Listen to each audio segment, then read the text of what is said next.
শ্রী শ্রী রামকৃষ্ণ কথামৃত থেকে ঠাকুরের সুন্দর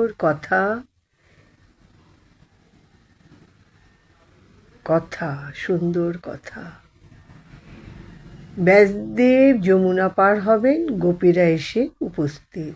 গোপীরাও পার হবে, কিন্তু খেয়া মিলছে না।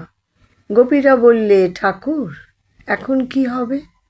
ব্যাসদেব বললেন, আচ্ছা তোদের পার করে দিচ্ছি, কিন্তু আমার বড় খিদে পেয়েছে, কিছু আছে?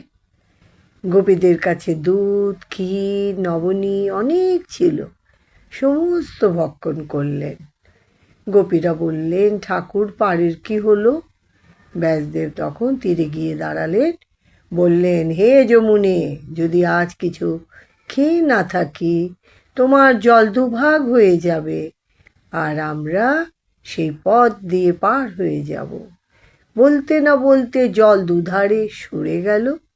গোপীরা অবাক, ভাবতে লাগলো, উনি এইমাত্র এত খেলেন, আবার বলছেন যদি আমি কিছু খেয়ে না থাকি। এই দৃঢ় বিশ্বাস! হ্যাঁ, আমি না, হৃদয়ের মধ্যে নারায়ণ, তিনি খেয়েছেন।